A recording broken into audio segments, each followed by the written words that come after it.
Hello everyone. मिट्टी के Ganesh ji contest है। दैनिक भास्कर ने सभी को ये मैसेज दिया है कि आप भी घर पर मिट्टी के गणेश जी बनाएं। इससे हमारे एनवायरनमेंट और हमारे पर्यावरण को बहुत ही लाभ पहुंचेगा। आप सभी से रिक्वेस्ट है कि आप भी इस बार मिट्टी के गणेश जी बनाएं।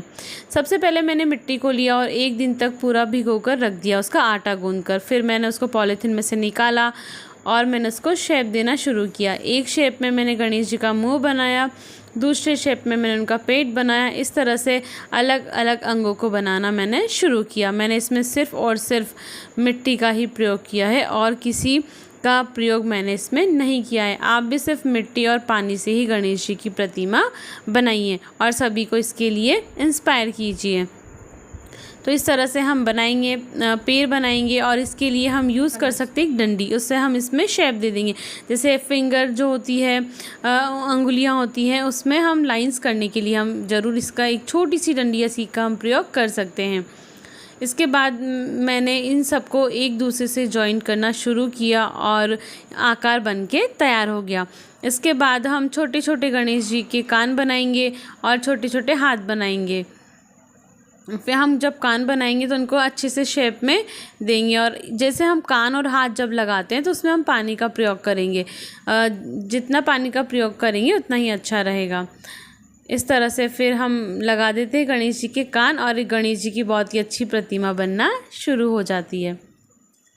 इसके बाद हम गणेश जी की छोटी छोटी सी आँखें बनाएंगे और इसी के साथ हम गणेश जी के लिए छोटा सा एक मुकुट भी बनाएंगे। ये बन गया है गणेश जी का मुकुट। इस तरह से आप भी बनाइए और सभी को मैं यही रिक्वेस्ट करूँगी आप सबसे कि सभी को इसके लिए इंस्पायर कीजिए। आप आँखें भी हम बना चुके हैं। ये देखिए हमारे गणेश जी की मूर्ति बनकर तैयार हो रही है। अब मैंने इनके हाथ बनाए हैं और मोदक भी मैंने इसी से मिट्टी से ही बनाया है गणेश जी के लिए। आप भी इस तरह से बना सकते हैं।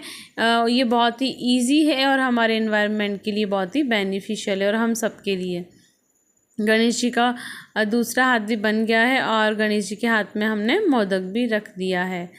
इस तरह से अब गणेश जी को एक दंताय कहते हैं, तो मैंने गणेश जी के एक दांत भी लगा दिया छोटा सा, वो भी इसके लिए भी हमने मिट्टी का ही प्रयोग किया है। इस तरह से हमारे गणेश जी बनकर तैयार होते हैं। ओम गण गणपते नमः। थैंक यू दैनिक भास्कर, आपने इन्वायरमेंट के लिए इतना अच्छा काम किया। एक बात और, जब हम गणेश जी की प्रतिमा बनाएंगे तो इसका एंड में आपको क्या करना है, एक ब्रश लेना है, ब्रश से पानी लेना है और उसको पानी से हल्का हल्का पेंट कर देना है। इससे बहुत ही अच्छी फिनिशिंग आएगी। Thank you and again please request है आप सभी से, आप भी मिट्टी के गणेश जी बनाएं। Thank you Dainik Bhaskar.